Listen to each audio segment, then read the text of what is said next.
আসসালামু আলাইকুম। আমি ডক্টর জাকিয়া ফারহানা, আপনাদের ডক্টর, সহকারী অধ্যাপক, ফ্যাকোসার্জন, চক্ষু বিভাগ, ইবনে সিনা মেডিকেল কলেজ। কোরবানি ঈদ আসছে। কোরবানি ঈদে অনেক ধরনের চোখের প্রবলেম হয় বা হতে পারে। সাধারণত আমরা আমাদের আশেপাশে দেখে থাকি, আমাদের কাছে কিছু রোগী আসে। সেই আলোকেই আমি কিছু কথা বলতে চাই, যেন আমাদের ওই সময়টুকুতে ঈদের মধ্যে চোখে প্রবলেম হলে আমরা কীভাবে সলিউশন করব, কীভাবে সমাধান করব বা তাৎক্ষণিক আমরা কী ডিসিশন নেব, এগুলো নিয়ে আজকে আমি কথা বলবো। প্রথমত, আমরা যখন কুরবানিতে যাব, আমাদের আশেপাশে ঈদের সময় অনেক বেশি যেহেতু গোস্ত কাটাকাটি হবে, কুরবানি দেওয়া হবে, সেই ক্ষেত্রে ছুরি কাঁচির ইউজটা অনেক বেশি হয়। আমরা সতর্ক থাকব চোখ নিয়ে, যেন ছুরি কাঁচি ইউজ করতে গিয়ে ভুলবশত বা দুর্ঘটনাবশত আমাদের চোখের কালোমণি বা চোখের আশপাশে ইনজুরি না হয়। সেই ক্ষেত্রে আমরা সানগ্লাস পরে নিতে পারি এবং আমাদের বাচ্চাদেরকে যথাসম্ভব ছুরি কাঁচি থেকে দূরে রাখার চেষ্টা করব। এবং যারাই আসলে কাজটা পারি, যারা এক্সপার্ট, তারাই এই জিনিসটা ডিল করব। কারণ সাধারণত দেখা যায় কুরবানির বা এর আশেপাশের সময়গুলোতে এই ধরনের পেশেন্ট আমরা অনেক পাই, যারা চোখের ইনজুরি, কর্নিয়া ইনজুরি, চোখের আশেপাশে ইনজুরি নিয়ে আমাদের কাছে হাজির হয়। এই দুর্ঘটনাগুলো কিন্তু খুবই কমন।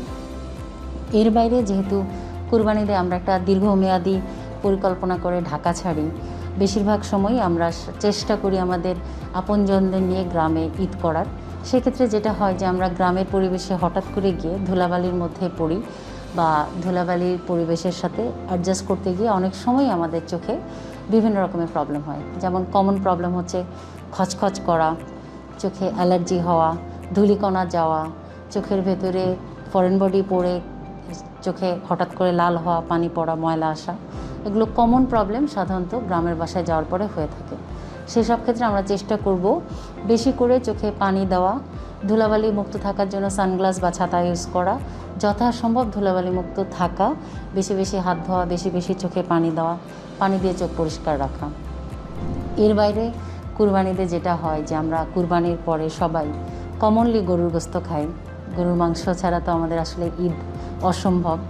তো যারা সাধারণত অ্যালার্জিক প্রবণ, তাদের এই সময়টাতে যেটা হয় যে অ্যালার্জির মাত্রাটা বেড়ে যায়। চোখে অ্যালার্জির মাত্রা যদি বেড়ে যায়, সেক্ষেত্রে প্রথম কাজ হচ্ছে আপনার গরুর গোস্তে যদি অ্যালার্জি থাকে, গরুর গোস্তটা অ্যাভয়েড করা। ঠান্ডা পানি আপনি যতটুকু পারেন চোখে দেন। একটু যদি সম্ভব হয় আইস কিউব কাপড়ে জড়িয়ে চোখে সেঁক দেন। এবং আমাদের আশেপাশেই ফার্মেসিগুলোতে কিন্তু কমনলি অ্যান্টিহিস্টামিন ওষুধ পাওয়া যায়। সেক্ষেত্রে আপনি তাৎক্ষণিক ইউজ হিসাবে অ্যান্টিহিস্টামিন ওষুধ মুখে সেবন করতে পারেন। আর খুব বেশি প্রবলেম হলে আসলে ডক্টরের পরামর্শ ছাড়া কোনো ধরনের ড্রপ ইউজ না করাই ভালো। কিন্তু অনেক সময় আমরা কিটোটিফেন বা অলোপাটাডিন গ্রুপের ওষুধগুলো মনে করি যে সে অ্যালার্জির জন্য ব্যবহার করতে পারে। এর বাইরে কমন আরেকটি প্রবলেম হয় ঈদের যারা গ্রামে যান, দীর্ঘমেয়াদী জার্নিতে আমরা অনেক সময় কন্ট্যাক্ট লেন্স ইউজ করে ফেলি। সেটা আসলে ঈদ ওকেশন আসলে, তারপরে যে কোনো উৎসবে আমরা কন্ট্যাক্ট লেন্স ইউজ করি, সাধারণত মেয়েরা আরও বেশি। কিন্তু দীর্ঘমেয়াদী জার্নিতে কন্ট্যাক্ট লেন্স আমাদের চোখের জন্য ভালো নয়। সেই ক্ষেত্রে আমরা চেষ্টা করব 6 ঘন্টার বেশি কন্ট্যাক্ট লেন্স ইউজ না করা। উৎসবের দিনেও আমরা মনে রাখবো কন্ট্যাক্ট লেন্স চোখের কিন্তু অনেক বড় ক্ষতি করে, যেমন কর্নিয়াল অ্যাব্রেশন, কর্নিয়াল আলসার। সেক্ষেত্রে অবশ্যই কন্ট্যাক্ট লেন্স ইউজ করলে স্টেরিলিটি মেনটেন করা, পরিষ্কার পরিচ্ছন্ন হাত, পরিষ্কার পরিচ্ছন্ন কন্ট্যাক্ট লেন্সের স্থান, সেটার ব্যবহার বিধি ভালো করে জেনে সেই অনুযায়ী ব্যবহার করা এবং অল্প সময়ের মধ্যেই সেটা খুলে পরিষ্কার জায়গায় রাখা, পরিষ্কার করে রাখা। আমরা ঈদে যখন আনন্দ করতে যাব, আমাদের চোখও যেন ভালো থাকে, সেটার দিকে সবারই নজর থাকবে। এবং এই সব ক্ষেত্রে আমরা চেষ্টা করব আমাদের চোখের যত্নে রাখা, কারণ চোখ আমাদের অনেক বড় সম্পদ। আমাদের চোখ ভালো থাকলে আমরা ভালো থাকি। আমরা সোসাইটির সকলেই মনে করি একটি ভালো চোখ, ভালো ভিশন আপনার জন্য, আপনি সমাজের অনেক বড় সম্পদ।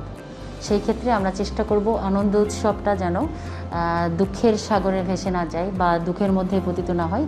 সেই সব ক্ষেত্রে আমরা এইসব দুর্ঘটনাটা অ্যাভয়েড করার জন্য যথাসাধ্য চেষ্টা করব। সবাই ভালো থাকবেন। আল্লাহ হাফেজ। আসসালামু আলাইকুম।